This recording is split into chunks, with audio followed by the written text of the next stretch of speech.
In my opinion, that is called disease. आपकी opinion नहीं, electrohomoeopathy हाँ, का सिद्धांत क्या कहता है, डिजीज क्या है? according to बताइए क्या है बीमारी, क्या लिखूं? the disease, yeah, a disease occurs when there is an imbalance in blood and lymph. तो इसका तो आपकी बात का मतलब ही बदल गया। आप कहना चाहते हैं कि imbalance in blood and lymph. Okay, आप यहाँ पर ये कहना चाह रहे हैं कि ब्लड और लिम्फ दोनों बैलेंस रहना चाहिए, यानी कि जितना ब्लड चाहिए उतना ब्लड होना चाहिए, जितना लिम्फ होना चाहिए उतना लिम्फ होना चाहिए। ये कहना चाहते हैं कि बॉडी में इसका वॉल्यूम और इसका वॉल्यूम दोनों बराबर होने चाहिए, बैलेंस होने चाहिए। कहना चाहते हैं हितेश जी आप? मतलब सर वॉल्यूम क्वालिटेटिव एनालिसिस, मतलब जो न्यूट्रिशनल वैल्यू है, जैसे अब जैसा हम खाएंगे पिएंगे, या सपोज कीजिए हम हाइजीनिक फूड ले रहे हैं, तो हमारा जो है वो हाइजीनिक रहेगा या प्योर रहेगा। मतलब जहां भी अशुद्धियां आई, आई या फॉरेन मेडिकल्स आए। आपने कहा कि ब्लड एंड लिम्फ का बैलेंस जो है वो आपने टर्म यूज किया कि इम्बैलेंस का, और इम्बैलेंस में भी आपने कहा कि ब्लड और लिम्फ का इम्बैलेंस, यानी कि इन दोनों के बीच में एक तालमेल रहना चाहिए, दोनों के बीच में एक बैलेंस रहना चाहिए। ये दोनों अगर बैलेंस में नहीं है तो हमें बीमारी हो जाएगी। इस बात नहीं, आई डिडंट मीन दैट। मेरा मतलब ये था कि भाई जैसे अगर लिम्फ, हमारे यहाँ बेसिकली इलेक्ट्रोपैथी हम लिम्फ और ब्लड को बैलेंस करते हैं, इस पे हम काम करते हैं, क्योंकि जैसे आयुर्वेद में वातज पित्तज कफज मानते हैं कि वो इम्बैलेंस हो गए, भाई कहीं बात बढ़ गया, कहीं पित्त गया, घट गया, तो उसमें सही असंतुलन पैदा होता है किसी भी फैक्टर, तीनों में से किसी भी एलिमेंट में। तो तभी हमारे शरीर में रोग का देखिएगा, तीनों चीजों में या दो चीजों में बैलेंस का मतलब हो गया एक तरीके से तराजू वाली कंडीशन हो गई कि ये डाउन हो गया या ये अप हो गया। आयुर्वेदा कहता है कि वाता पिता कफा कहता है, वो वाता पिता कफा में क्या कहता है, वो कहता है वाता पिता कफा एक बिल्कुल अलग चीज है। वो कह रहा है कि बॉडी के अंदर वात भी होना चाहिए एक लिमिट के अकॉर्डिंगली, पित्ता भी होना चाहिए और कफा भी होना चाहिए। ठीक है, कफा ज्यादा हो गया तो गड़बड़, पित्ता ज्यादा हो गया तो गड़बड़, और आपका वात ज्यादा हो गया तो गड़बड़। राइट, तो ये इन तीनों को बैलेंस करने की बात कर रहा है आयुर्वेदा। ठीक है, तो उसी तरीके से सेम वे में आपने भी ये बात कही कि ब्लड और लिम्फ ये दोनों, उसने तीन कहा है, आपने दो वर्ड यूज कर लिए ब्लड और लिम्फ, कि ये दोनों बैलेंस रहने चाहिए। नहीं, मैंने यूज बेसिकली क्या है, जो वात पित्त और कफ है, ये कब बिगड़ेंगे? जब हमारा रक्त बिगड़ेगा। रक्त बिगड़ेगा तो रक्त बिगड़ेगा, क्योंकि रस जो हम खाना पीना खा रहे हैं वो रस बनता है, रस के बाद में वो रक्त बन के अंतिम जो यूनिट है सेल्स तक पहुंचता है, और सेल्स के द्वारा ही सभी कई प्रकार के सेल्स हैं, तो तब जाके उनको एक पौष्टिकता मिलती है, एक उनको फूड मिलता है, तब वो कार्य करते हैं, सारी फंक्शनिंग्स जो होती हैं बॉडी की, सारे जो सिस्टम्स है तभी काम करते हैं। डेफिनेशन ऑफ डिजीज जो है वो आप लोग नोट कर लीजिएगा। ठीक है, तो ब्लड दूषित हुआ तो भी डिसीज होएगा सर, लिम्फ दूषित हुआ तो भी डिसीज होएगा, ब्लड एंड लिम्फ दोनों दूषित हुआ तो भी डिसीज होएगा सर। नहीं, देखिए ऐसा है कि सबसे पहले आपका रस बनता है, रक्त तो बाद में बनता है। जब तक आप कुछ खाएंगे पिएंगे तो रक्त कैसे बनेगा आपका? जब लिम्फ आपका इम्प्योर हो गया तो ब्लड तो इम्प्योर होएगा ही होएगा। क्यों?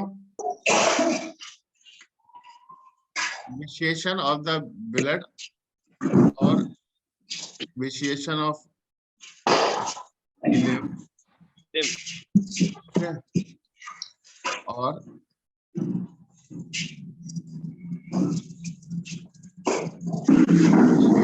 ऑफ, सभी लोग अपना म्यूट पर रखें, जिसको जो बोलना हो बस वही अपने आप को अनम्यूट करें उस टाइम के लिए, ठीक है। विशेषण ऑफ द ब्लड एंड विशेषण ऑफ द लिम्फ और विशेषण ऑफ बोथ।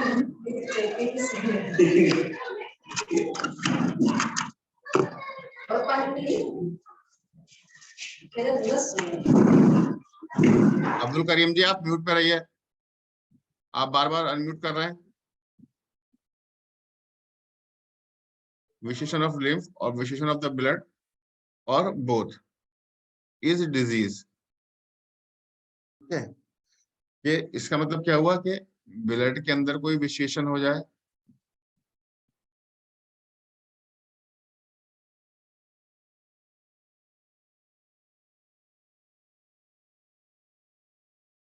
या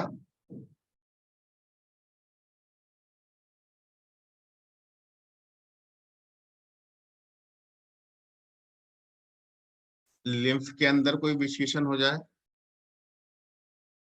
ठीक है, या दोनों के अंदर हो जाए।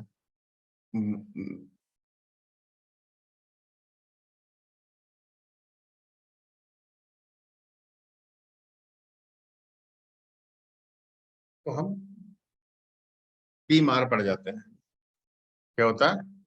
तो हम बीमार पड़ जाते हैं। तो विशेषण ऑफ द ब्लड की अगर हम लोग बात करें, सबसे पहले हम एक विशेषण ऑफ द ब्लड ही पकड़ लेंगे, या विशेषण की बात करें। विशेषण का मतलब क्या है?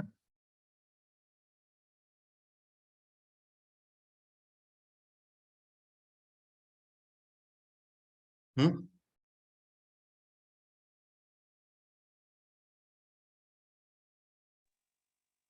विशेषण का मतलब क्या है? इम्प्योरिटी, कंटेमिनेशन से। विशेषण का मतलब इम्प्योर भी नहीं है। विशेषण का मतलब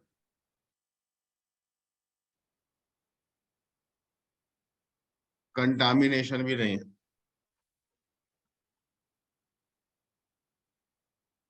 कंटामिनेशन का मतलब जानते हैं पद्मा?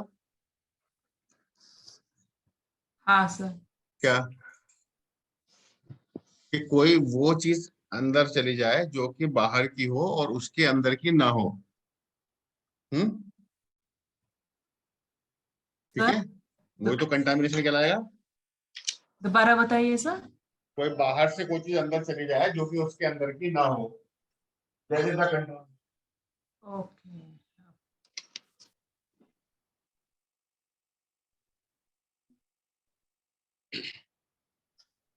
मैं यहाँ पर थोड़ा सा ना ये इसीलिए इस सब चीजों को इतना रोक करके चल रहा हूँ कि आपके जो है ना क्वेश्चन, मतलब आपके दिमाग को थोड़ा सा खोलना चाहता हूँ, चीजों को बिल्कुल क्लियर करना चाहता हूँ। कंटामिनेशन का मतलब हो गया कोई चीज बाहर से अंदर आ गई है, यानी कि जो चीज उसके अंदर थी ही नहीं। जैसे कि आपकी सब्जी थी, सब्जी के अंदर बाहर से कुछ पड़ गया एक्स्ट्रा जो आपने नहीं डाला था, जो उसका कंटेंट नहीं है, दैट इज द कंटामिनेशन। या कुछ और मतलब है पद्मा? हाँ, जो भी ब्लड में कंटेंट्स रहता है ना सर, हम्म, वो जिंक रहता है, फास्फोरस रहता है, वो इम्बैलेंस हुआ है तो जो कंटेंट्स ब्लड के अंदर, हम्म, तो विशेषण होता है sir. Yes, exactly okay. Correct. And impure का मतलब क्या हुआ सर? अशुद्ध। बहुत सारे लोग अशुद्ध वर्ड यूज करते हैं, इम्प्योर वर्ड यूज करते हैं। सर अशुद्ध का मतलब क्या हुआ? कोई इसके बाद थोड़ा सा प्रकाश डालेगा?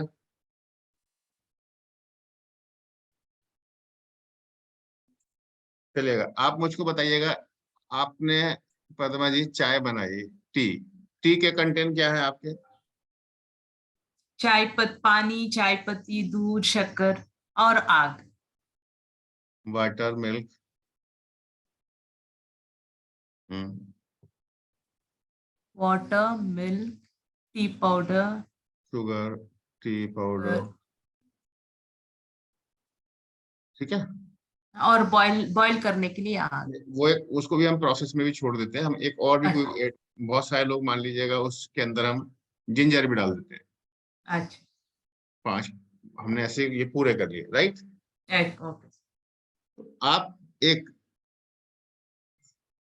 जो आपकी जो गुड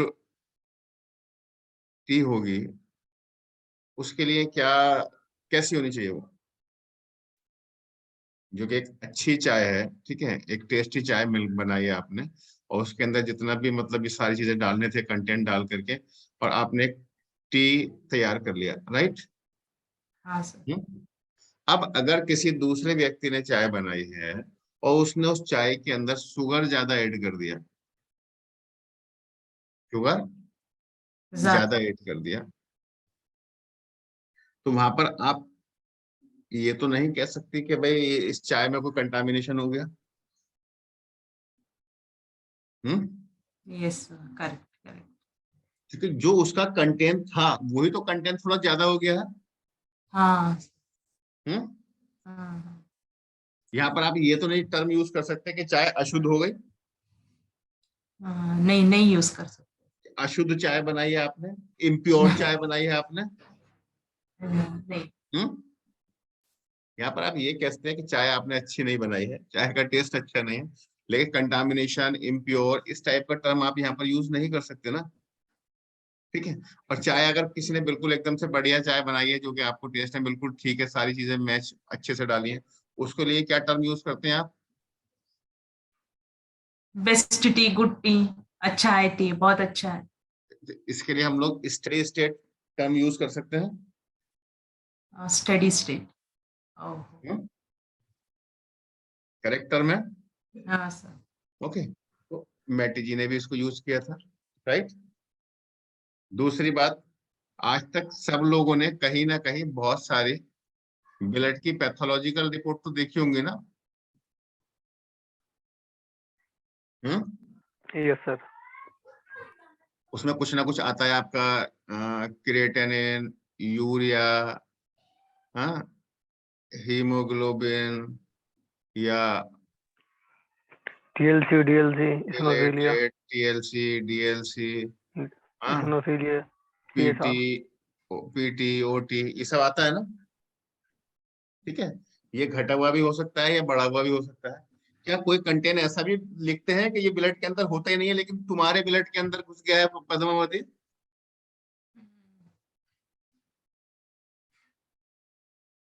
क्या कभी किसी ब्लड रिपोर्ट के अंदर ऐसा आता है दीक्षित जी? नहीं, जो है बॉडी के अंदर वो ये इतना कम है, इतना ज्यादा है, जो ऑलरेडी है जो ऑलरेडी है, इतना दीक्षित, ज्यादा है। दीक्षित जी, हाँ जी सर। हाँ बिल्कुल जो है ना एकदम से इंपॉर्टेंट वाले पॉइंट के ऊपर डिस्कस चल रहा है, ठीक है। अच्छा। तो कोई भी कंटेंट बाहर का तो नहीं आया ना, नहीं नहीं। जो भी आप रिपोर्ट देखेंगे उसके अंदर यही मिलेगा कि इतना होना चाहिए था, ये इतना ज्यादा हो गया या ये इतना कम हो गया। हम्म। हम्म। तो इसका मतलब क्या आया कि जो ब्लड के कंटेंट थे वो कंटेंट कम हो गए या हाँ। ज्यादा हो गए, ठीक है। Can use inadequate. वो जो है कम हो गए या ज्यादा हो गए, उसके लिए जो टर्म है जो मैटी जी ने यूज किया था उसके लिए टर्म यूज किया था विशिएशन। Okay, thank you sir, thank you sir very much. यह है बिल्कुल एक क्लियर चीज है, कोई ब्लड अशुद्ध नहीं हुआ, कैसा ब्लड अशुद्ध हो गया उसका क्या कर रहा हूँ जी, मैं ब्लड का शुद्धिकरण कर रहा हूँ, नहीं, शुद्धिकरण नहीं कर रहे हैं हम उसका। शुद्धिकरण का मतलब हुआ कि जो उसके अंदर से कुछ ऐसे कंटेंट जो उसमें जरूरी नहीं थे वो आ गए, उसको हम निकाल करके बाहर फेंक रहे हैं। हम उसको क्या कर रहे हैं, बैलेंस कर रहे हैं। यार चाय में उसने चीनी ज्यादा डाल दिया है तो मैं उसको देख रहा हूँ कि चीनी को कैसे मैनेज करूँ, फिर मैं बाकी का उसके अंदर थोड़ा पानी और डाल रहा हूँ, थोड़ा दूध डाल रहा हूँ या जो भी कुछ कर रहा हूँ। क्लियर? Yes sir. अब जब ये बैलेंस चलता है, जब ये बैलेंस होते हैं सारे, हमारा जो बॉडी का जो ब्लड है वो स्टेडी स्टेट में रहता है, बैलेंस रहता है, उस कंडीशन में हम बीमार क्यों नहीं पड़ते भाई? दीपक, बीमारी हमारे होने के क्या कारण? रिपोर्ट क्या है? बीमारी होने के कारण भाई आज की डेट में आप देख रहे हो, एक तो जो है बाहर से आपका वायरस चला गया, कोई भी बैक्टीरिया चला गया, ठीक है, या फिर आपका जो खाना आपने खाया है, फूड इनटेक, वो आपका डिस्टर्ब है, या फिर एक्सीडेंटल हो गया। हम्म। और इससे भी ज्यादा इम्पोर्टेंट आपका जो फूड इंटेक के साथ साथ यहाँ पर मैं लिखूंगा आपका इमोशंस हो गए। यही ये बीमारी के कारण है ना आपके। Yes yes sir. करेक्ट। ठीक है। अब अगर आप सबसे पहले पहले शुरू के दो कारण कर लिए पकड़ लीजिएगा, फूड इंटेक के ऊपर और एक्सीडेंट्स तो खैर किसी का भी कुछ भी हो सकता है, वो उसको हम लोग अगर यहाँ से हटा भी दें तो वो भी एक बीमारी का कारण नहीं है, उसको यहाँ से हटा ही देते हैं। ठीक है, हम लोग चार कारण ही पकड़ के चलते हैं। तो फूड इंटेक हो गया, न्यूट्रिशन जिसको हम लोग बोलेंगे, न्यूट्रिशन लिख देता हूँ।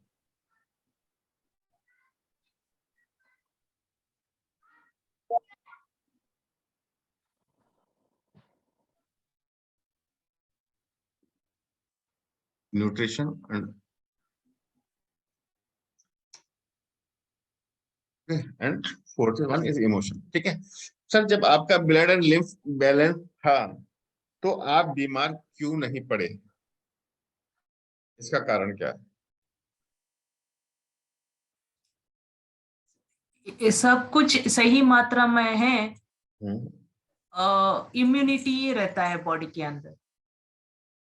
सब कुछ सही मात्रा में है तो बॉडी के अंदर इम्यूनिटी रहता है, क्योंकि बॉडी में वायरस हर किसी की बॉडी में जाता है, बैक्टीरिया हर किसी की बॉडी में घूम रहा है, लेकिन उसके बावजूद भी जिन लोगों का जो ब्लड है वो और लिम्फ है वो स्टडी स्टेट में है तो बीमार नहीं पड़ रहा है, क्योंकि वहां पर क्या हो रहा है, वो उसके इम्यूनिटी को बैलेंस कर रहा है।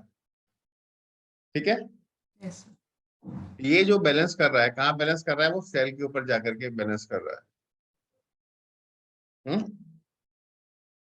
क्या कर रहा है, वो सेल पर जाकर के बैलेंस कर रहा है, और इस इम्यूनिटी को, और ये जो फाइनली ये जो इम्यूनिटी बन रही है आपकी, ठीक है, ये इम्यूनिटी और या जो भी आपका जो ब्लड के अंदर जो बैलेंस है वो सारा कुछ जो मेंटेन हो रहा है वो किस चीज से हो रहा है,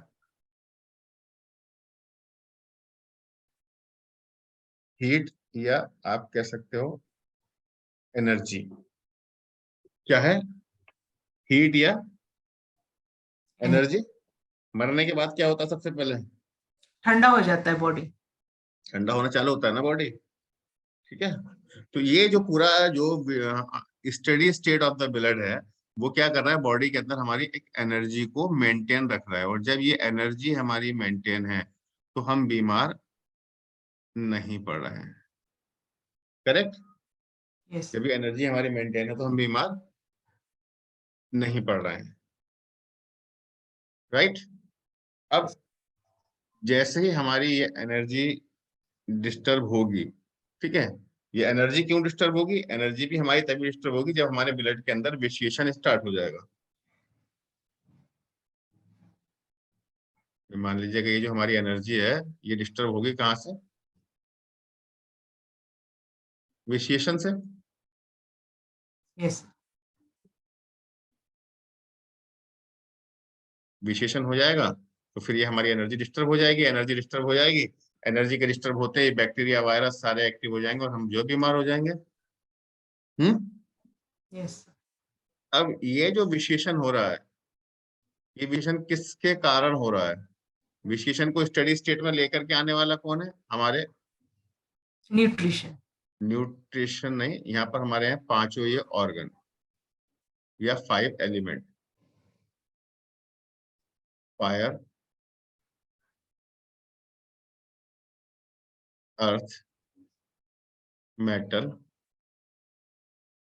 वाटर, वुड, ये पांचों के पांचों बैलेंस थे, तभी हमारी बॉडी के अंदर विशेषण मेंटेन था।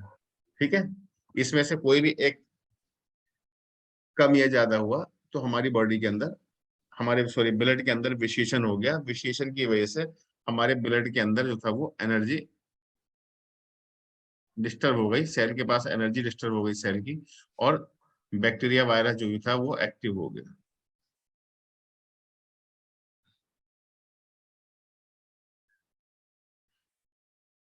क्लियर। यस अब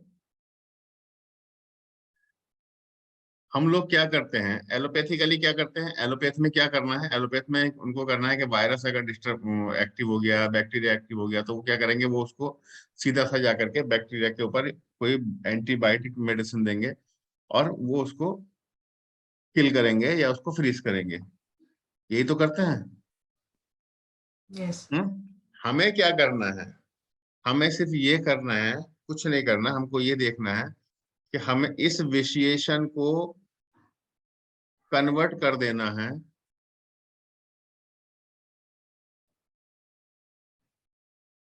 स्टेडी स्टेट में। क्या कर देना है, steady state, we have to bring. Convert कर देना है स्टेडी स्टेट में। स्टेडी स्टेट में कन्वर्ट कैसे होगा कि हम ये देखेंगे कि भैया फायर कम है, अर्थ कम है, मेटल कम है, वाटर कम है, वुड कम है, या इसमें से कुछ ज्यादा हो गया जिसकी वजह से यहाँ पर ये विशेषण आया, उसको हम उसी एलिमेंट को करेक्शन लगा देंगे और करेक्शन लगाने के बाद में जो हमारा ब्लड है वो स्टेडी स्टेट में हो जाएगा। स्टेडी स्टेट में होते ही यहाँ पर एनर्जी फिर मेंटेन हो जाएगी और ये वायरस बैक्टीरिया अपने आप ही जो है वो फ्रीज हो जाएंगे और हमारा पेशेंट ठीक हो जाएगा।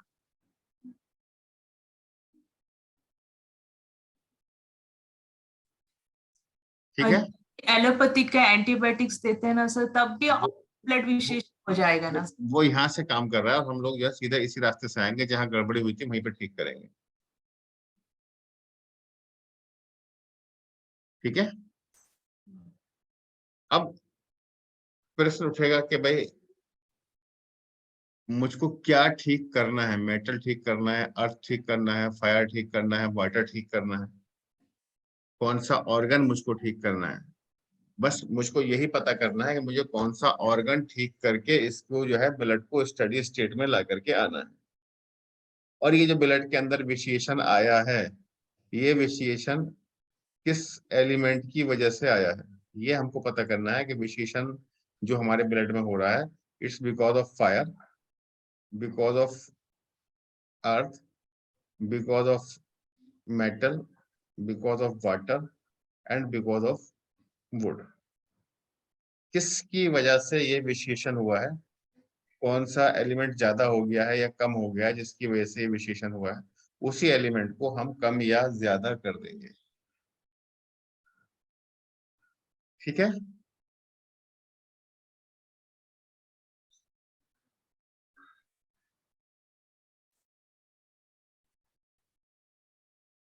तो हम पूरा काम कहाँ किस चीज पे कर रहे हैं, एनर्जी के ऊपर, राइट। तो हमारी मेडिसिन भी कैसी होनी चाहिए, डिजीज क्या है, पूरा हमारा बैलेंस चला गया कहाँ पर, एंड एनर्जी के ऊपर। तो मेडिसिन हमारी कैसी होनी चाहिए, वो भी एनर्जी। मेडिसिन भी हमारी क्या होनी चाहिए, एनर्जी मेडिसिन होनी चाहिए। कि हमारी मेडिसिन के अंदर कोई भी केमिकल कंपोनेंट्स नहीं है और हमारी जो मेडिसिन है वो एनर्जी मेडिसिन है।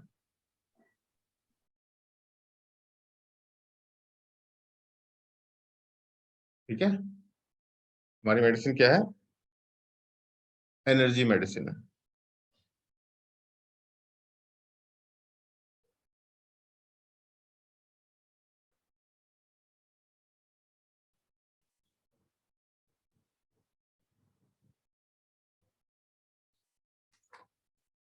एनर्जी मेडिसिन कौन सी मेडिसिन है हमारी, स्पेजरिक मेडिसिन। स्पेजरिक मेडिसिन क्या होती है, ये सबको क्लियर है या स्पेजरिक मेडिसिन के ऊपर आप लोगों को एक डिस्क्रिप्शन चाहिए, जानकारी चाहिए, स्पेजरिक मेडिसिन क्या होती है उसके ऊपर मैं बताऊं।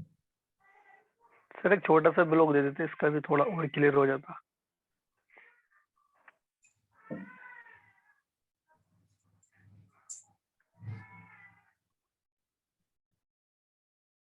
एक्चुअली पहले एक कॉन्सेप्ट था मार्केट के अंदर, एक मिथ था, एक झूठ था, एक थॉट था कि जो हर्ब होती है, जो जड़ी बूटी होती है, ठीक है, उस हर्ब के अंदर किसी भी तरीके का पॉइजन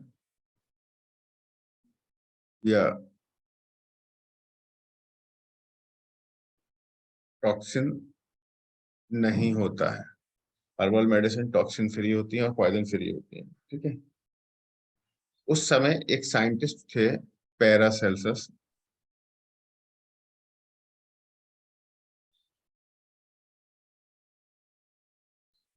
पैरासेल्सस ने फर्स्ट टाइम दुनिया में ये कहा कि plants contain toxin. Plants contain toxin, पेड़ों के अंदर भी जहर होता है। ये बात किसने कही? पैरासेल्सस ने। ठीक है, इसलिए आज जो है हम पैरासेल्सस को अगर आप नेट पर डाल करके देखेंगे तो पैरासेल्सस को क्या कहा जाता है? Father of toxicology, father of toxicology. फिर उन्होंने प्लांट से एक ऐसी मेडिसिन बनाने की बात कही जो मेडिसिन टॉक्सिन फ्री होगी, प्लस प्लांट्स की एनर्जी होगी उसके अंदर।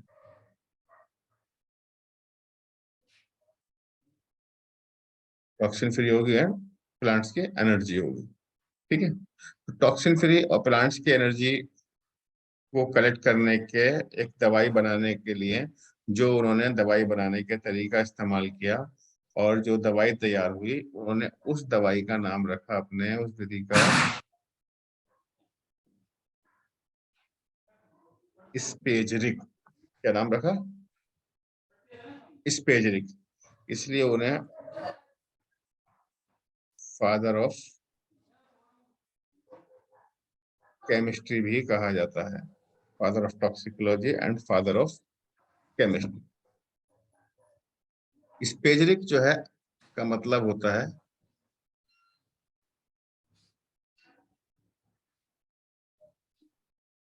स्पेजरिक का मतलब होता है, अगर हम इसको देखें तो ये एक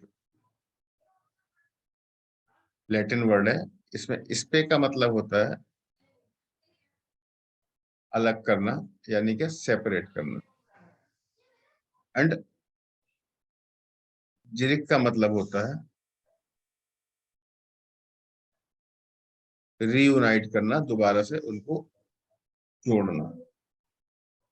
ठीक है, स्पेजरिक का मतलब सेपरेशन एंड रीयूनिफिकेशन।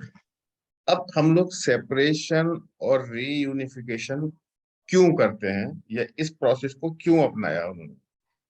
इस प्रोसेस को इसलिए अपनाया स्पेजरिक के अंदर कि फॉर एग्जाम्पल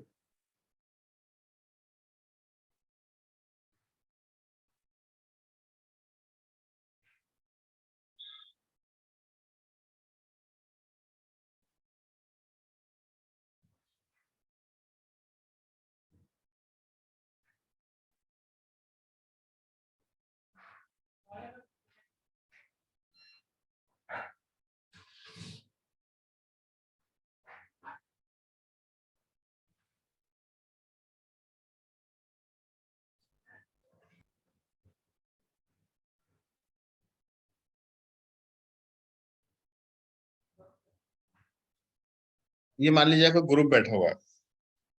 क्या है ये? ग्रुप है, राइट।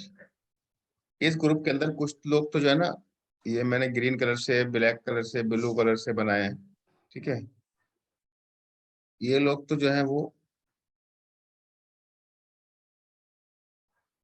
गुड क्वालिटी के लोग हैं, जो आपके काम आने वाले लोग हैं।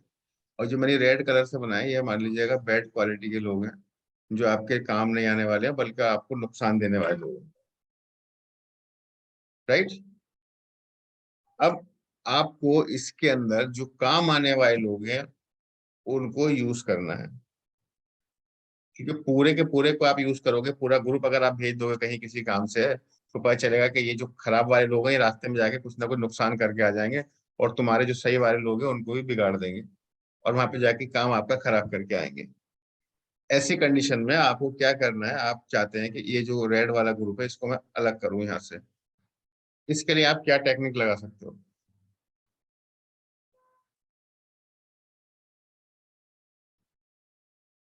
और ये लोग आपस में जुड़े हुए भी हैं कहीं ना कहीं, इसीलिए साथ हैं, दोस्ती भी है इन लोगों के अंदर।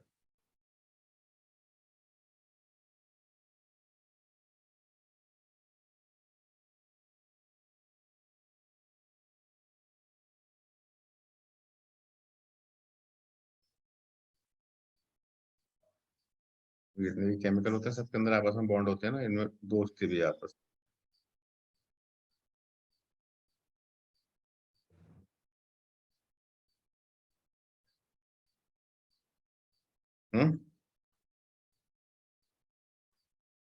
बैड पीपल को निकालना है।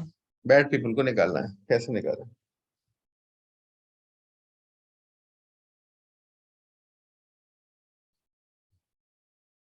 उन लोगों का टेस्ट के हिसाब से जो कुछ भी एक जगह में कुछ फंक्शन हो रहा है तो उन वहां पे भेज देने। किसके हिसाब से?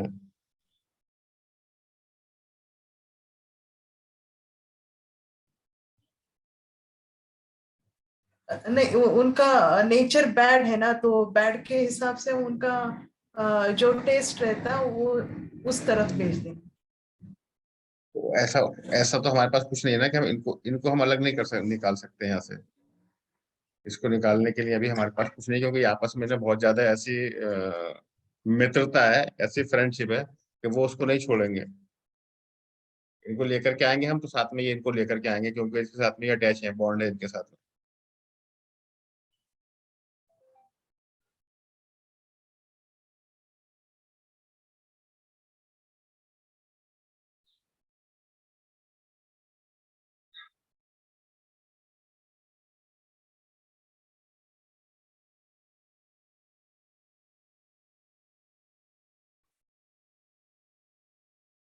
करो भाई, सब लोग अपना अपना दिमाग इस्तेमाल करो।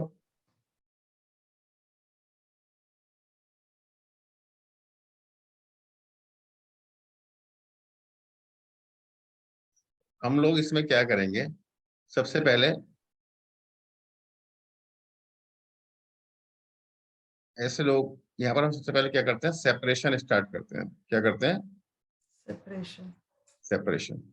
सेपरेशन के लिए हम लोग क्या करेंगे, सबसे पहले देखेंगे कि इसमें सबसे कम इन बुरे वाले लोगों से कौन जुड़ा हुआ है। ठीक है। और हम उसके लिए उसके साथ बाहर से कुछ ऐसे फ्रेंड जोड़ भेज देंगे ग्रीन वालों के लिए, कि जो जिनकी की ग्रीन वालों से अच्छी पटती हो, जिनकी अच्छी दोस्ती हो। तो ये क्या करेंगे, ग्रीन वालों को यहाँ पर उठा करके एक ग्रुप हमने भेजा, ये गए जा करके ग्रीन वालों को अपने साथ में लेकर के यहाँ पर आ गए। राइट। ओके। आ गए। अब यहाँ से ग्रीन खत्म हो गया। हम्म। फिर हम क्या करेंगे,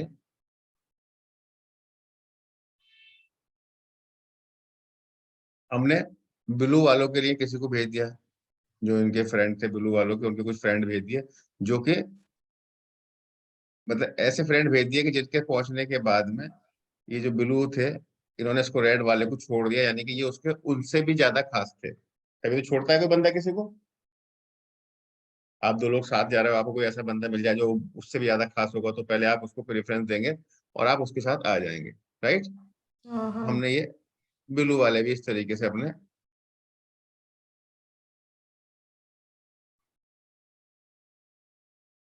उठा लिए।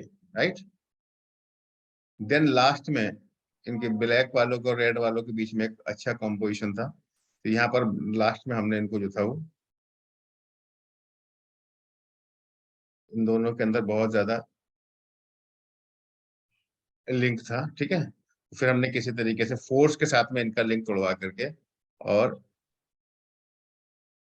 इनको जो था वो इससे अलग कर दिया, और हमने यहाँ पर ब्लैक वाले जो थे ये वाले भी ले लिए। ठीक है।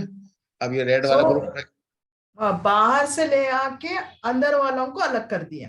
बाहर से किसी को भेजा ना, जाकर के पद्मा बुला के लाओ, तुम्हारी बात मानता है वो आ जाएगा। अच्छा। हम्म। बाहर से भेजा आपके पास मीटिंग में किसी को, कि उसको बुलाने के लिए, राइट।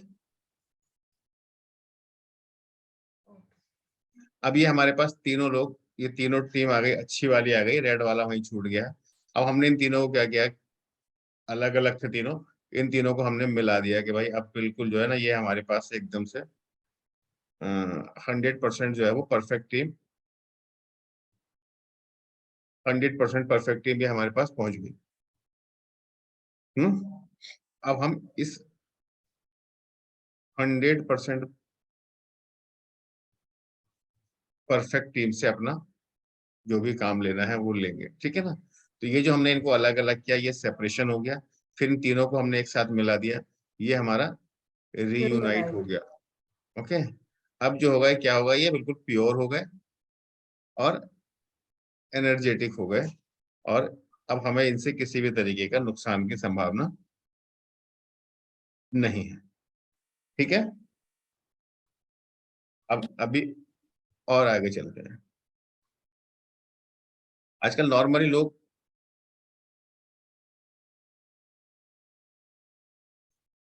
हर्बल टी जैसी हम लोग बना करके पीते हैं, पीते हैं।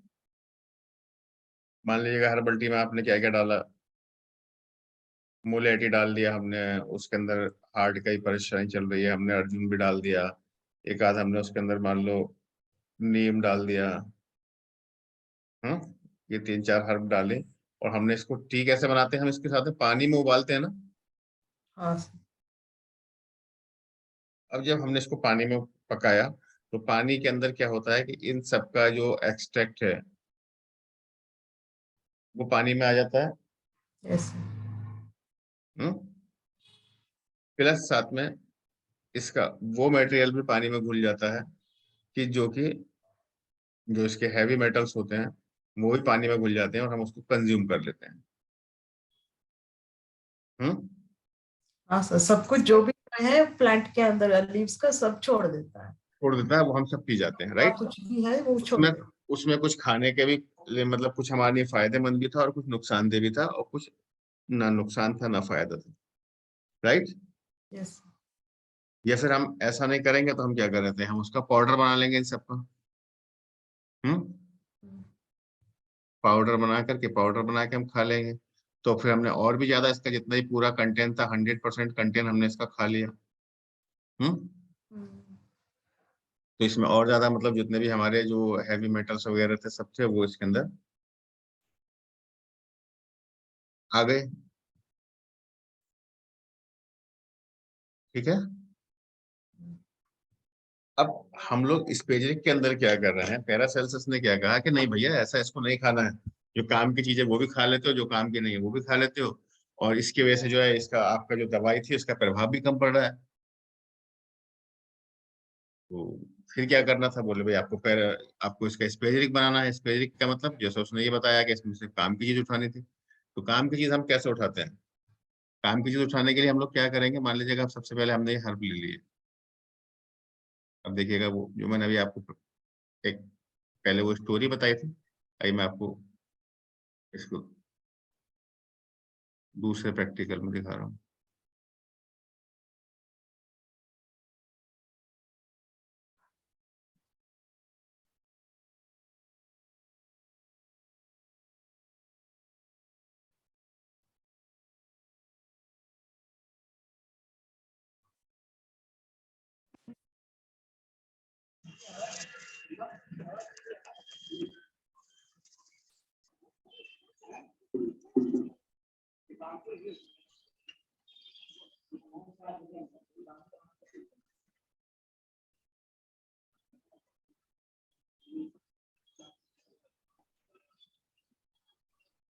ये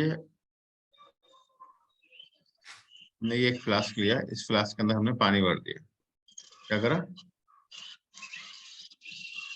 पानी भर दिया। भैया अब्दुल करीम जी अपने आप को म्यूट रखा करो। जी जी। पानी भरने के बाद में हमने इसके नीचे जो थी वो आग जलाई, राइट। जब हमने इसको हीट किया तो क्या हुआ, यहाँ पर स्टीम बन गया। इस स्टीम को हमने यहाँ से बाहर निकाला। इस स्टीम को बाहर निकाल करके हमने इस प्लांट के अंदर डाल दिया।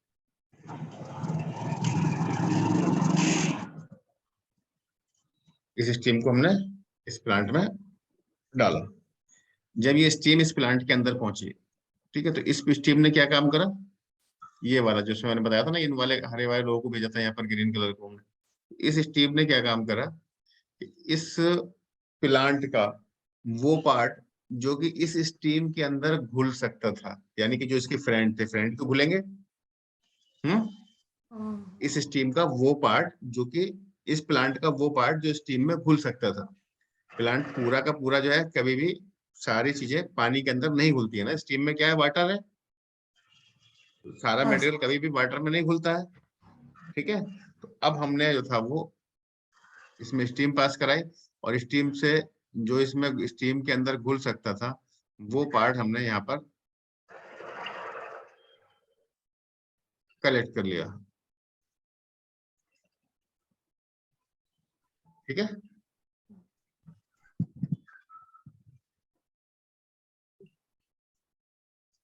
यानी कि स्टीम क्या थी यहाँ पर, एक तरीके से जैसे मैंने वहां पर एग्जांपल दिया था, उसके फ्रेंड को भेजा था, ठीक है। इस तरीके से यहाँ हमने क्या किया, स्टीम को भेजा, स्टीम ने क्या किया, अपने फ्रेंड्स को उठा करके यहाँ ले आई, राइट। राइट, ये कौन सा पार्ट हो गया आपका, स्टीम का, ए पार्ट हो गया स्टीम का, ठीक है। अब इसमें से ए तो निकल गया, बाकी बचा रह गया इसके अंदर मटेरियल। अब बाकी जो बचा रह गया, तो बाकी इसके अंदर वो पार्ट बचा रह गया प्लांट के इस पॉट के अंदर, जो पार्ट पानी के इसका तो दोस्त नहीं था, ठीक है, वो पार्ट किसका दोस्त था, एल्कोहल का। इसका दोस्त है वो एल्कोहल का। अब हमने क्या किया, हमने इसको जो है इसके अंदर एल्कोहल बना दिया, एल्कोहल डाला नहीं, एल्कोहल बना दिया। एल्कोहल बनाने के लिए क्या किया, हमने इसमें फर्मेंटेशन करा दिया। फर्मेंटेशन जब हमने इसमें कराया तो इसमें अल्कोहल बन गया। जब अल्कोहल बन गया तो अल्कोहल जिन जिन चीजों के साथ में दोस्ती कर सकता था, जिसको अपने अंदर घोल सकता था, अल्कोहल ने अपने साथ में उन सारी चीजों को घोल लिया, और हमने छान करके हम यहाँ पर ले आए, राइट। यहाँ पर जब ये अल्कोहल के साथ में हम अल्कोहल को यहाँ ले आए, ठीक है, तो यहाँ पर हमारे पास इकट्ठा हो गया वो पार्ट जो कि अल्कोहल में घुल सकता था, लेकिन इसके साथ में कुछ हैवी मेटल भी आ गए। अल्कोहल के साथ में पूरा बढ़िया नहीं आया, कुछ लोग कुछ चीजें फालतू की भी यहाँ पर आ गई, राइट। अब हमने क्या किया, अब हमने जो ये अल्कोहल वाला पार्ट हमारे पास आया था अभी, अगेन उसको सेपरेशन करना, उसको भी जो है वो उसमें से ये उसको एक फ्लास्क में डाल दिया, और फ्लास्क में डाल करके यहाँ से उसको था हीट दे करके अपना अल्कोहल को अलग इकट्ठा कर लिया, सेपरेट कर लिया अल्कोहल को। यहाँ पर ये मेरे पास जो था वो दोबारा से ये अल्कोहल वाला पार्ट आ गया।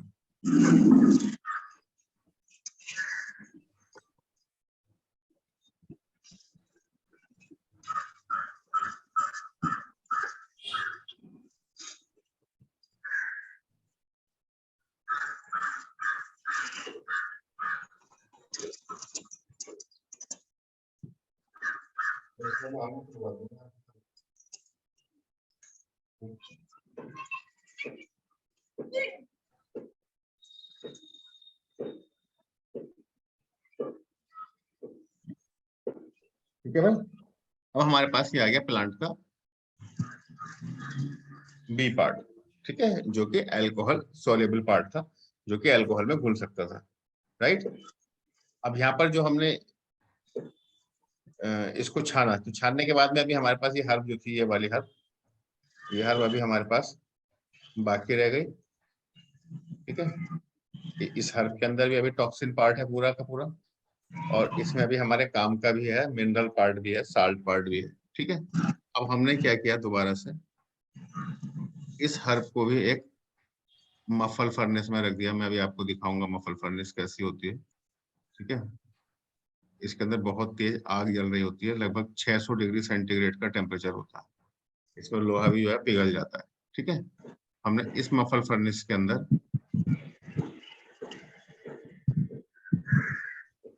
अच्छा, जो बचा हुआ रहता है वो बर्न आउट कर देते हैं। जो उसको बर्न करने के लिए हमने इस मफल फर्नेस में रख दिया, क्योंकि ये ऐसे लोग थे जिनका कि वो उसके साथ में बहुत ज्यादा दोस्ती थी, यानी गलत वालों के साथ से ये हट ही नहीं रहे थे। ठीक है, यहाँ पर क्या किया, यहाँ पर हमने इसको बर्न कर दिया। ठीक है, बर्न हमने किया तो बर्न करने में जो साल्ट था प्लांट का वो रह गया, और बाकी जो चीजें थी वो हमारी क्या हो गई, बर्न हो गई। ठीक है, तो यहाँ पर प्योर साल्ट हमें मिल गया। तो साल्ट को हमने क्या बोल दिया, सी। ठीक है, क्या बोला, सी पार्ट। ठीक है, इस तरीके से अब हमारे पास कितने आ गए, ये तीनों पार्ट हमने इकट्ठे कर लिए, ए बी एंड सी। काम की सारी चीजें निकाल ली, बाकी चीजें जो थी खत्म हो गई, कुछ तो वहां डिस्टिलेशन में रह गई, बाकी हमने यहाँ पे क्या किया, बर्न कर दिया। राइट, देन हमने फिर क्या किया,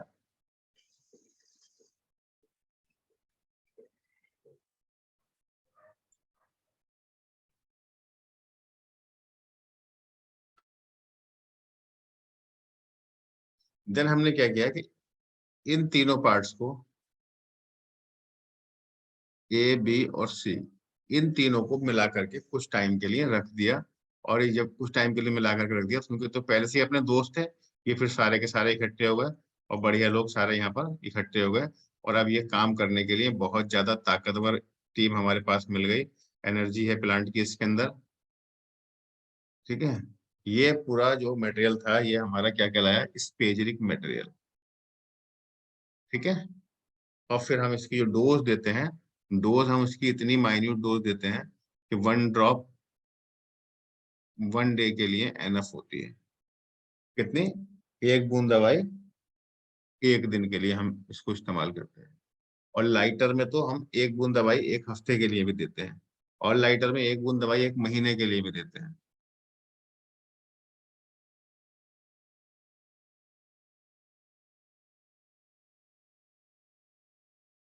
ठीक है, तो अभी ये स्पेजरिक का व्यू थोड़ा क्लियर हुआ आप लोगों को? हाँ sir, spagyric is equal to gold हो गए ना सर? यस, तो अभी मैं अब आपको जो है एक वीडियो भी मैं आपके साथ में और शेयर करता हूँ, स्पेजरिक कैसे बनता है। Sir hello yes, sir, actually मैं बोल रहा हूँ सर कि अगर 1:9 के रेशियो में यूज करते हैं मेडिसिन, वो अभी आप बहुत आगे पहुंच गए हो, अभी आप बहुत आगे पहुंच गए हो। ओके ओके ठीक है सर।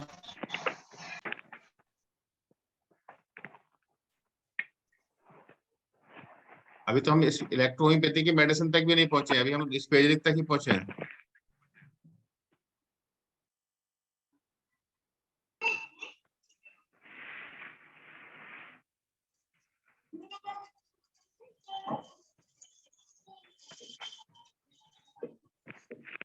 आवाज आ रही है वीडियो की? हाँ सर, वीडियो की आवाज आ रही है आप लोगों को? जी जी वीडियो का आवाज नहीं आ रहा है sir, only picture. Not yet.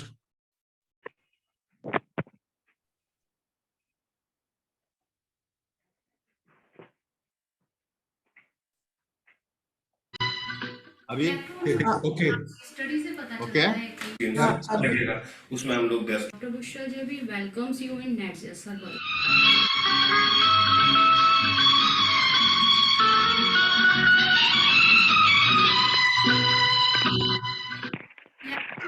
Plants की स्टडी से पता चलता है ये प्लांट्स एल्टीट्यूड या क्लाइमेट्स पर नहीं पाए जाते।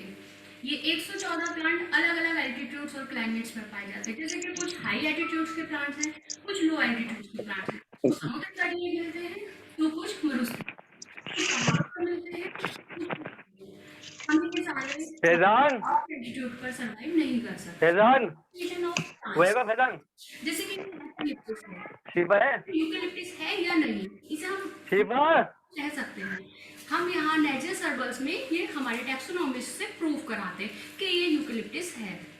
एक तरीका ये है, लेकिन कभी कभी क्या होता है, यहाँ तक लैब तक पहुँचने में प्लांट्स डैमेज हो जाते हैं, फिजिकली नहीं हम उनको पहचान पाते, तब हम उसका HPLC एंड GLC टेस्ट लगवाते हैं। प्लांट के आइडेंटिफिकेशन के बाद में हम ये देखते हैं कि उसमें कोई माइक्रोब्स ग्रोथ तो नहीं है या पैथोजेनेसिस तो नहीं है। इसके लिए हम प्लांट को अपनी माइक्रोबायोलॉजी लैब में भेजते हैं, जहाँ से ये प्रूव होकर आ जाता है कि इसमें कोई पैथोजेनेसिस नहीं है। उसके बाद हम प्लांट की वॉशिंग करते हैं, चॉपिंग करते हैं, देन इस फ्लास्क में हम उसको लोड करते हैं। ये हमारा वैक्यूम डिस्टिलेशन यूनिट है। हम यहाँ पर वैक्यूम डिस्टिलेशन यूनिट इसलिए यूज़ करते हैं क्योंकि यहाँ वैक्यूम पंप के द्वारा हम इसका वायुमंडलीय दाब जो है वो कम कर देते हैं, जिससे हमारी स्टीम 100 डिग्री सेंटीग्रेड पर मिलने के बजाय 60 डिग्री सेंटीग्रेड पर मिलने लगती है। उससे होता क्या है, जो इसके औषधीय गुण हैं जो कि 60 डिग्री सेंटीग्रेड के ऊपर जाने पर ख़त्म हो जाते हैं, वो हमें यहाँ पर इसमें मिल जाते हैं। यहाँ स्टीम हमारी बनती है 60 डिग्री टेम्परेचर पर। ये स्टीम हमारे इस फ्लास्क में आती है। यहाँ पर जब ये स्टीम आती है तो जो इस मटेरियल के वाटर सॉल्युबल पार्ट है वो इस स्टीम में घुल जाता है और उसके साथ इस नली से होता हुआ यहाँ आता है। यहाँ कंडेंसर लगा हुआ है जिससे कि वो ठंडी हो जाती है स्टीम और हमारा पार्ट ए यहाँ एकत्रित हो जाता है। हमारा जो ये रेजिड्यू बचता है इसको हम निकाल लेते हैं और एक जार में, एयर टाइट जार में हम इसको कलेक्ट करते हैं। इंक्यूबेटर में 7 डिग्री सेंटीग्रेड टेम्परेचर मेंटेन कर उसमें हम 10 से 15 दिन के लिए फर्मेंटेशन पीरियड जो कि हर प्लांट का अलग अलग होता है उसके लिए उसको रखते हैं। ये हमारा फर्मेंटेटेड मटेरियल है। इसके अंदर प्लांट का वो पार्ट है जो अल्कोहल सॉल्युबल होता है, लेकिन उसके साथ साथ ही इसमें हैवी मेटल भी है। इसके लिए हम इसको पहले फिल्टर करते हैं और देन जो हमारे पास फिल्टर्ड मटेरियल प्राप्त होता है, अब हम उसमें से हैवी मेटल को अलग करने के लिए इस यूनिट का यूज़ करते हैं। इस यूनिट को हम कहते हैं हाइड्रो मल्टीपल डिस्टिलेशन यूनिट। इसमें क्या होता है, अब ये स्टीम बनेगी और ऊपर जाएगी। इस यूनिट में जब स्टीम बनना स्टार्ट हो जाती है वो ऊपर जाती है। यहाँ एक कंडेंसर लगा हुआ है जो उसे ठंडा कर देता है। उसके बाद वो स्टीम वापस इसी फ्लास्क में आ जाती है और इस प्रोसेस को हम तब तक दोहराते हैं जब तक हमें हैवी मेटल फ्री मटेरियल प्राप्त नहीं होता। इसको चेक करने के लिए हम यहाँ से हमारा मटेरियल कलेक्ट कर लेते हैं। जब हमें लगता है कि ये हैवी मेटल फ्री मटेरियल है, हम इस ट्रे को इस साइड के लिए ऑन कर देते हैं और यहाँ पर हमारा पार्ट भी कलेक्ट हो जाता है। फर्मेंटेशन मटेरियल के फिल्ट्रेशन के बाद जो ये रेजिड्यू बचता है हम इसे छाया में सुखा लेते हैं। जब ये पूरी तरह से सूख जाता है, इसमें लगभग 6 से 7 दिन का टाइम लगता है। उसके बाद हम मटेरियल को हम मफल फर्नेस में रखते हैं जहाँ पर 600 डिग्री सेंटीग्रेड पर इसका कैल्सिनेशन होता है और हमें सी पार्ट प्राप्त होता है। इसमें पौधे का साल्ट पार्ट होता है। अब हम ए, बी और सी तीनों पार्ट्स को मिलाकर गेस्टेशन पीरियड के लिए रख देते हैं। ये लगभग 10 से 15 दिन का होता है। ये पीरियड में इसका फ्यूजन होता है और इस फ्यूजन के बाद में हमें स्पेजरिक प्राप्त होता है।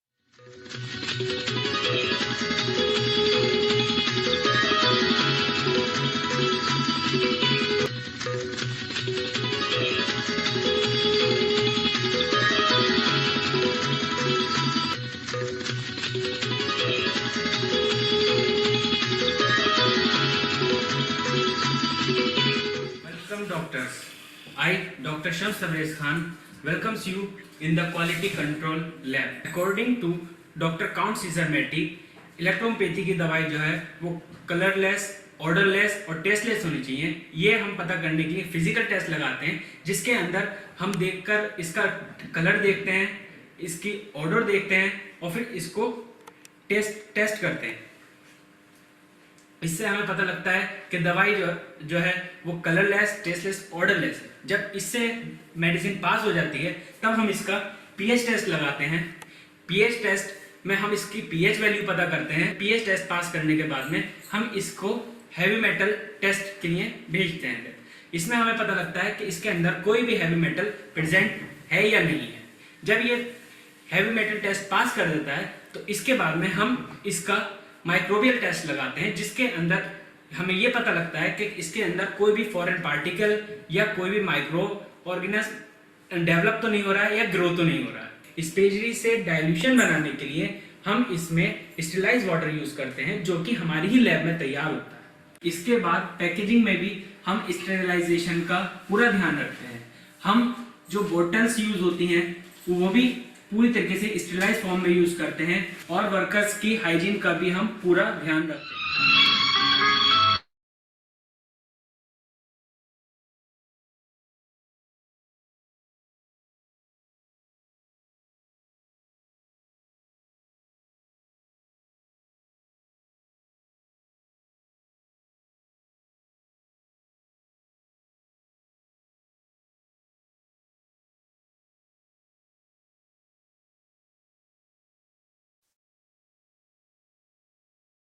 अभी आपका स्पेजरिक को लेकर के कंसेप्ट क्लियर हुआ?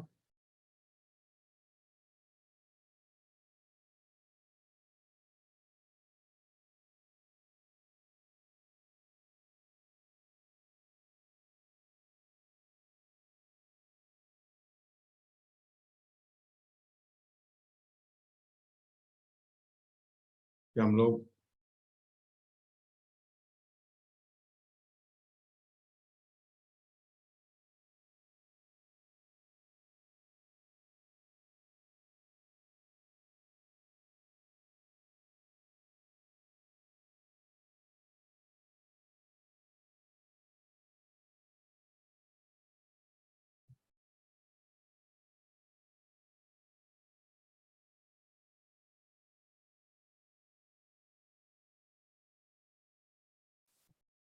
इस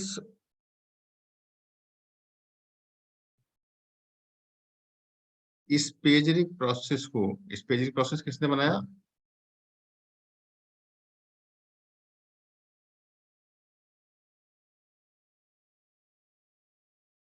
स्पेजरिक इज इन्वेंटेड बाय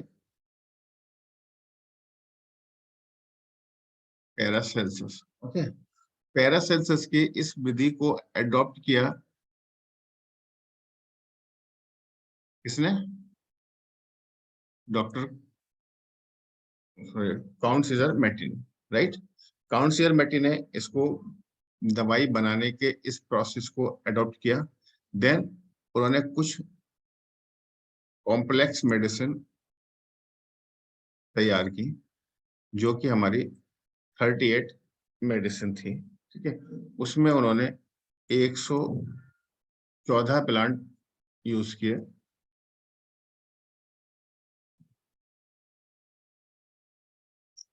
ठीक है। और हर मेडिसिन के अंदर 2 से लेकर के और 13-14 प्लांट तक भी मेडिसिन के अंदर यूज किया है, ठीक है। ये जो कॉम्प्लेक्स स्पेजरिक का जो कॉम्प्लेक्स बनाया, यानी कि स्पेजरिक के जो बहुत सारे प्लांट्स को जब मिला करके एक साथ इकट्ठा करके नाम रखा S1, S2, S3, ठीक है। ये जो था वो हमारा, ये जो मेडिसिन है, ये मेडिसिन हमारी क्या है? इलेक्ट्रो होम्योपैथी की मेडिसिन, ठीक है।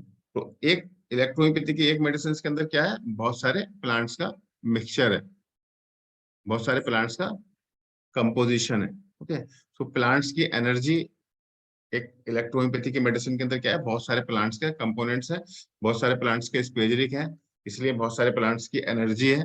सो हम इसको यहाँ पर टर्म जो है वो सिनर्जी का भी दे सकते हैं, कि इलेक्ट्रोहोम्योपैथी की मेडिसिन के अंदर क्या होता है? सिनर्जी होती है। सिनर्जी किसको कहते हैं? What is the difference between the energy and synergy?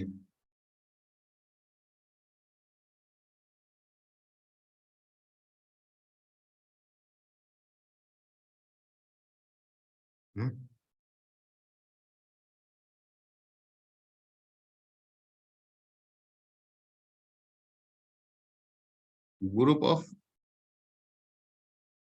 Energy is called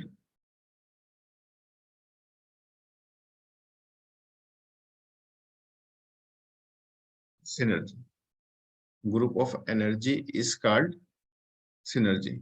So electroempathic medicines contain synergy.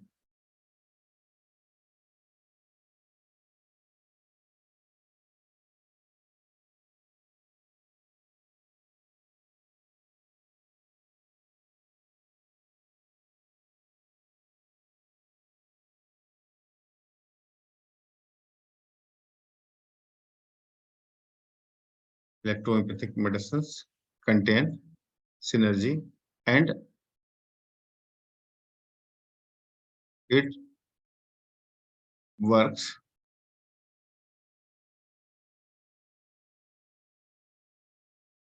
synergetically. Okay, it works synergetically.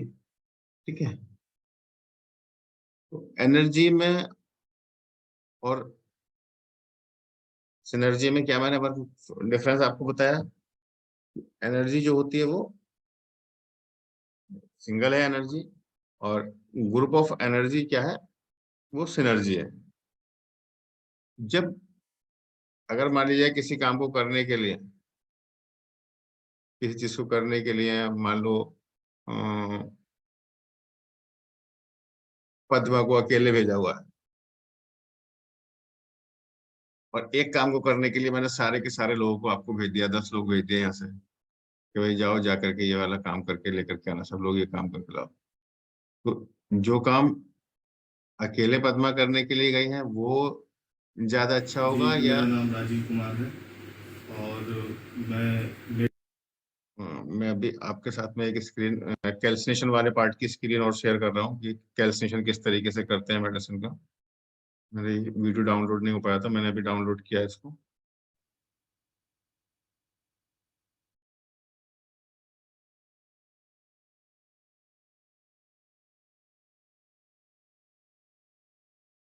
जी, मेरा नाम राजीव कुमार है और मैं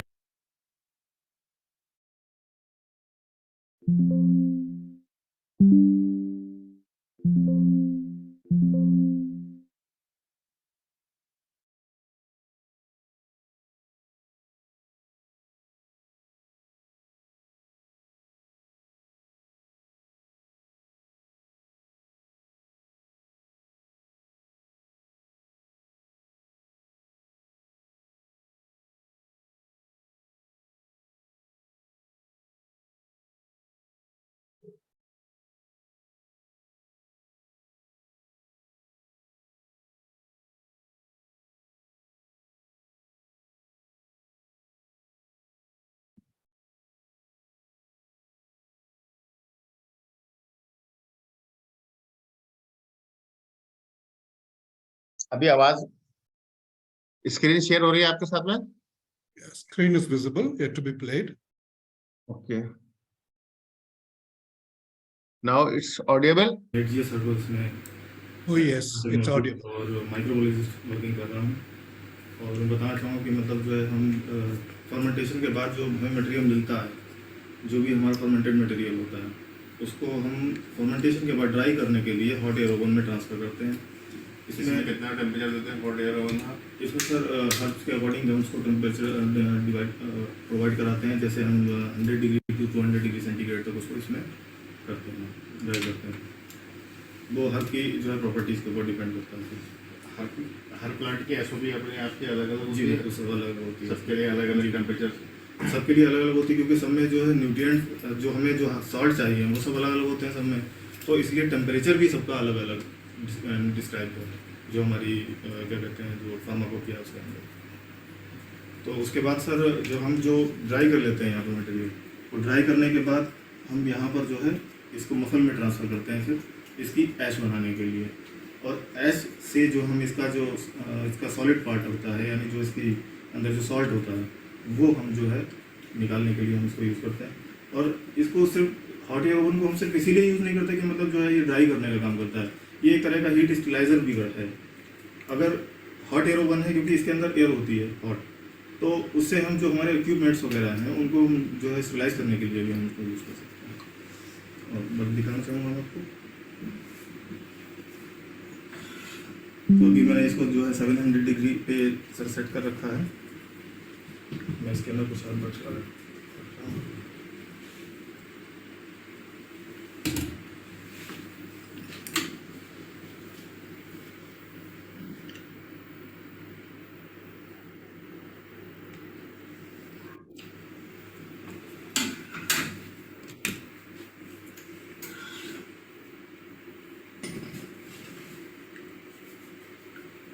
ये टेम्परेचर पे आपका सारे प्लांट्स के लिए सेम रहता है या plant to plant? Sir plant to plant sir ये वेरी करता है सर।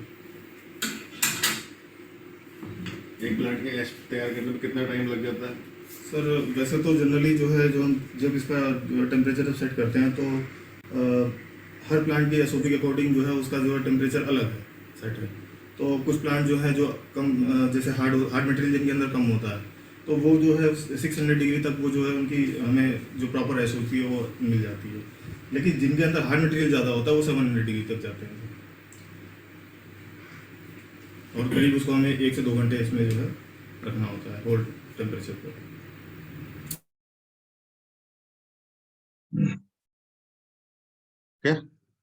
तो पूरा इलेक्ट्रोहोम्योपैथिक मेडिसिन में और स्पेसिफिक मेडिसिन क्या है, ये कैसे वर्क करती है, इसको समझने में अभी किसी को कोई डाउट? No sir.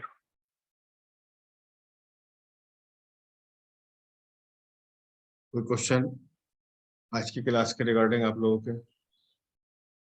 सर वो फर्मेंट करके वो अल्कोहल सॉल्युबल को निकालना और सेपरेट करना वो थोड़ा मुश्किल का काम है ना सर? मुश्किल का तो पूरा ही काम है इसके अंदर। स्पेजिक का मतलब स्टीम वाला तो ठीक है मगर सेकेंड प्रोसेस तो बहुत डिफिकल्ट है सर। नहीं, डिफिकल्ट तो कुछ भी नहीं है। जो लोग काम करते हैं उनके लिए कुछ डिफिकल्ट नहीं है, लेकिन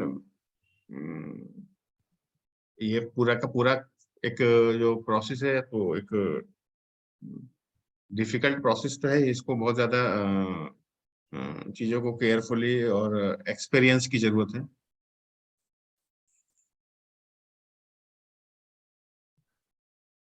तो इलेक्ट्रोहोम्योपैथिक मेडिसिन क्या है?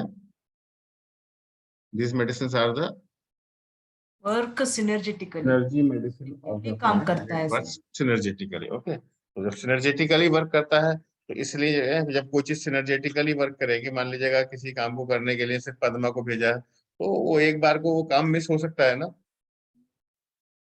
लेकिन अगर उस काम को करने के लिए पूरा बैच भेजा, एक साथ हमने पूरा ग्रुप गया आप लोगों को, फिर कैसे मिस होगा? फिर तो कोई ना कोई जाकर के अपना काम करके उस चीज को आप ज्यादा करने काम ठीक होने की संभावना ज्यादा बढ़ गई ना। Yes sir. तो इसीलिए जो इलेक्ट्रोहोम्योपैथी की मेडिसिन है, इसका जो स्पेक्ट्रम है वो वाइड स्पेक्ट्रम में ये वर्क करते हैं, यानी कि एक दवाई बहुत सारी बीमारियों के ऊपर काम करती है। और जहां तक मेरा एक्सपीरियंस है, मैंने अभी तक जितने पेशेंट देखे हैं अपनी लाइफ के अंदर इलेक्ट्रोहोम्योपैथी से, मैंने अभी तक कोई ऐसा पेशेंट नहीं देखा है जिसको कि फायदा ना हो। ये देखा है मैंने कि कभी कभी फायदा होने में टाइम लग जाता है। उस टाइम के गैप में अगर कोई पेशेंट छोड़ करके बीच में भाग गया तो वो उस पेशेंट का लक है, लक नहीं बल्कि उसका बैड लक है। और अगर पेशेंट नहीं भागा है तो मैंने अभी तक इलेक्ट्रोहोम्योपैथी में कोई भी ऐसा पेशेंट नहीं देखा जिसको इलेक्ट्रोहोम्योपैथी से ठीक नहीं किया गया हो। और फिर उससे भी बड़ी चीज है कि जब इलेक्ट्रोहोम्योपैथी के अंदर या किसी भी सिस्टम के अंदर, मैंने कल भी आपको बताया था कि सबसे ज्यादा इंपॉर्टेंट चीज, दो चीजों के ऊपर काम सबसे ज्यादा इंपॉर्टेंट होता है। सबसे इंपॉर्टेंट काम किस चीज के ऊपर है भाई? नंबर 1 पे तो नंबर 1 पे इमरजेंसी,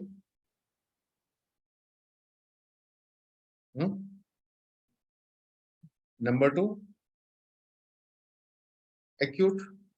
ये अगर दो चीजों को ठीक कर दे कि कोई भी सिस्टम इन दो बीमारियों को ठीक कर दे तो उससे ज्यादा बड़ा और क्या चाहिए आपको? इमरजेंसी इन केस मान लो किसी का बीपी चला गया डाउन, बीपी बचा उसका 30/70, उसके ऊपर अगर आपकी दवाई काम कर रही है और उसको उठा करके एकदम से नॉर्मल लेकर के आ रही है, सैचुरेशन उसका भाग गया, मान लीजिएगा 70 सैचुरेशन हो गया, उसके ऊपर काम कर रही है, तो अगर आपका जो है वो रेस्पिरेशन उसका बढ़ गया बहुत ज्यादा, उसके ऊपर अचानक मेडिसिन काम कर रही है, तो इसका मतलब क्या है कि मेडिसिन बहुत ज्यादा फास्ट काम कर रही है। फास्ट कौन कर सकता है काम?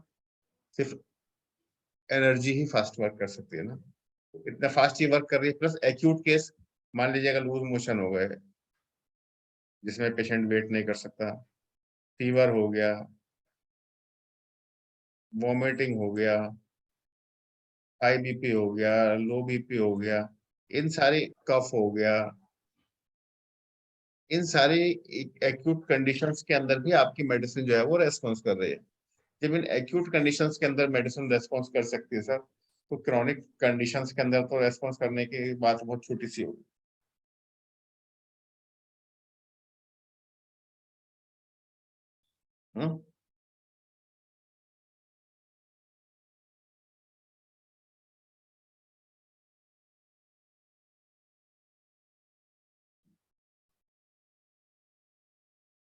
क्या तो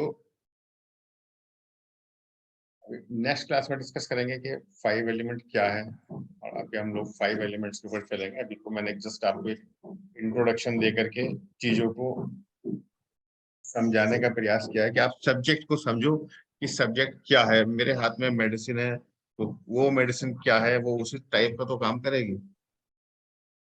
फॉर एग्जाम्पल आपके हाथ में मान लीजिएगा कोई पिस्टल है, तो आप दूर से उसके अंदर जाकर के ट्रैगर दबाएंगे, वो वहां से बुलेट निकलेगी, वहां पर जाकर के काम करेगी, राइट। अभी आपके हाथ में तलवार है, आप सोचोगे ये भी दूर से जाकर के उसको मार देगी, तो क्या वो उसको मार सकती है?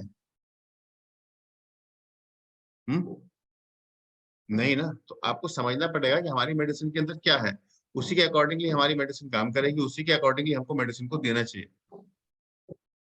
मेडिसिन के नेचर को भी समझना जरूरी है कि हमारी मेडिसिन का नेचर क्या है। हमारी मेडिसिन एनर्जी मेडिसिन है, तो हमें बॉडी की सिर्फ एनर्जी को बैलेंस करने के लिए अपनी मेडिसिन को यूज करना है।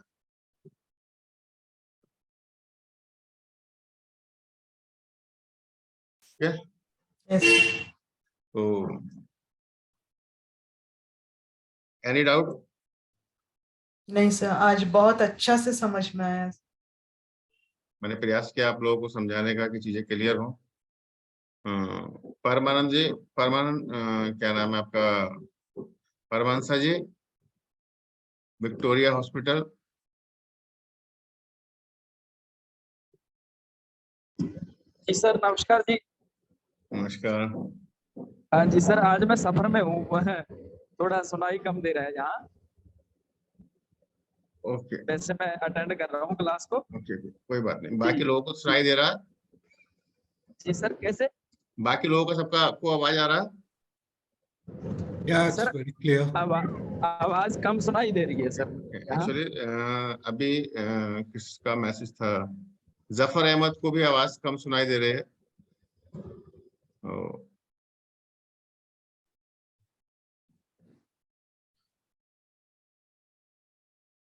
सर हेलो, रिकॉर्डिंग मिल जाएगा सर?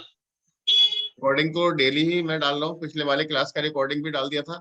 मैं अपना पूरा class, Hindi class, English class, आपके क्लास, पुराने क्लास, सारे क्लास मेरे यूट्यूब के ऊपर है, ठीक है। और मैं यूट्यूब का लिंक सारे ग्रुप के अंदर डाल भी रहा हूँ, तो आप मेरे जितने भी क्लासेस देखना चाहते हैं वो मेरे यूट्यूब ग्रुप लिंक पे जाकर के देख लीजिएगा। कल डाला था सर आपने लिंक, वीडियो वाला रिकॉर्डिंग वाला, वो फिर डिलीट कर दिया था यूट्यूब जी। कल आपने 5 एलिमेंट्स वाले ग्रुप पे डाला था। हाँ, जो रिकॉर्डिंग कल का था ना, वो आपने फिर डिलीट कर दिया क्या? YouTube recording delete. आपके पास मेरा चैनल का लिंक तो वहां पहुंच ही गया होगा, जो पड़ा था यूट्यूब टुडे क्लास रिकॉर्डिंग।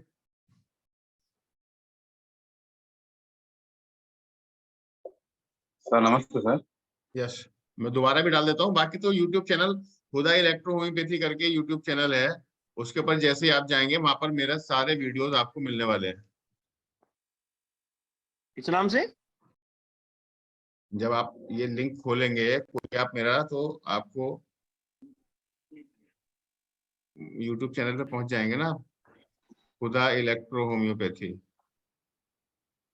वहां पर जाकर उसको जब सब्सक्राइब कर देंगे, तो जैसे वीडियो पढ़ा करेगी आपके पास नोटिफिकेशन भी आ जाया करेंगे। डॉक्टर हुदा इलेक्ट्रो होम्योपैथी करके मेरा यूट्यूब चैनल है। सर मैंने देखी थी बड़ी जानदार वीडियो, बड़ी हाथ ये से बनाई हुई। मैंने वीडियो देखी थी आपकी 5 एलिमेंट्स की, जो उससे पहले वाली क्लास थी, बड़ी दमदार क्लास थी वो आपकी। सारी जितने भी क्लास की रिकॉर्डिंग है मैं, क्योंकि उतना वीडियो स्टोर करना मुश्किल हो रहा है ना कहीं पर भी। और फिर क्या हो रहा था पुरानी वाली क्लासेस में, किसी को मिल गया किसी को नहीं मिला, पूरा एक प्रॉब्लम था, मैनेज नहीं कर पा रहा था मैं। अभी मैंने सही तरीका निकाला, वीडियो बनाया, अभी आधे घंटे के बाद इस वीडियो को अपलोड कर दूंगा मैं। सर नमस्ते सर।